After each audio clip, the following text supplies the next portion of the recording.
Well, even as anti-Semitic rhetoric and threats of violence skyrocket throughout the United States, the Biden administration is developing a strategy to combat Islamophobia. Now, we've seen the left increasingly turn against Israel in recent weeks. Democratic Congresswoman Jayapal from Washington State even warned the president to, quote, be careful in how he handles his support for the U.S. ally known as Israel. And this, of course, the evidence is out there, the terrorist attack by Hamas upon our friends in Israel. So does the Biden administration's blind eye to anti-Semitism and focus on Islamophobia merely reflect a cold political calculation?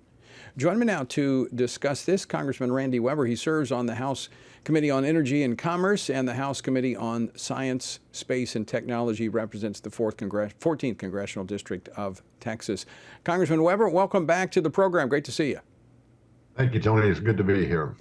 So we've seen, shockingly, I should say, although we've known that it's been kind of latent on college campuses, but this anti-Semitic rhetoric and the threats of violence now that has been going on for about 3 weeks is rather shocking. You know, the White House says, at first slow to deal with it, but now wanting to make this look like it's a two-sided issue. What do you say? Well, sadly, it doesn't surprise me, Tony. It shouldn't surprise a lot of people how out of touch this White House is, number one, and how they pander to the far left, number two. You've watched the squad for the past, give it a year, 4 or 5 years or more, how they've been just totally out of touch with reality and moving further and further to the left. Our greatest friend, our greatest ally, Israel, needs our help. I know your great audience. We know about all the stuff going on in the college, not just the college campuses, but high schools and around the country. Even Rashida Tlaib is trying to, aggravate the situation by coming out. Even here in Washington, D.C., it's no surprise at all that President Biden, instead of supporting our great friend ally and condemning anti-Semitism, and of course I'm co-chair on the Anti-Semitism Caucus, that he would literally make this about trying to condemn some fake movement on the other side of this coin. It's shocking. To me, it kind of shows the underbelly of the politics of identity, the identity politics that they've been pursuing. And that only works to a degree. And so now you have these, for a long time, the Jewish vote was directed toward the Democratic Party because there's a lot of liberal on social issues.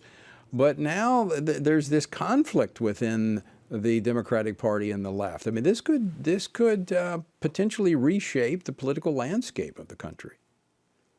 Well, we would hope so. We would hope that Americans see them for who they are, see them for exactly what they're trying to do. Number one, they're two-faced. Number two, you talk about they've tried the politics of personal destruction. They're trying to destroy what we're doing, our greatest friend and ally, supporting our greatest friend and ally.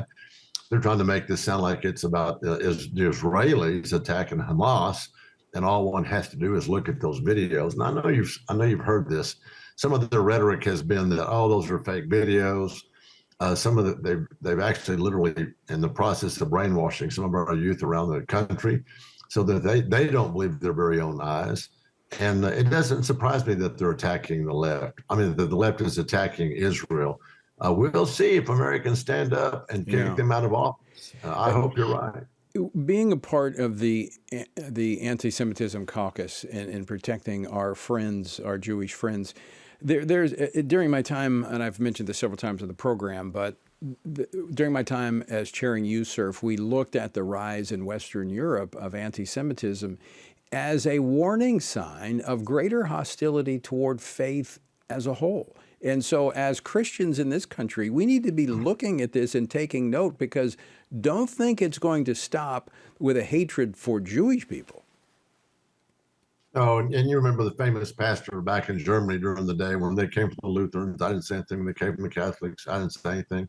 And of course, when they came from the Jews, I didn't say anything. When they came from me, there wasn't anybody to say anything. we absolutely ought to be sounding this clarion bell that we'd better be paying attention. We have great friendship, great relationship with Israel. They are, as you know, Judeo-Christian roots, our Constitution, and we better have their backside, and they have our backside. We better make sure that people know that this stuff will spread. It will spread from Israel. There will be a regional war. There will be a Middle East war, and we can't afford that. Not just for our friends Israel, as you know, this would absolutely, if Iran got involved, would spread the conflict, Yeah. probably almost around the world. Yeah, I think it could unite something, making this basically a religious war on behalf of the Islamic world, Correct. attacking the West. Congressman Randy Weber, always great to see you. Thanks so much for joining us today.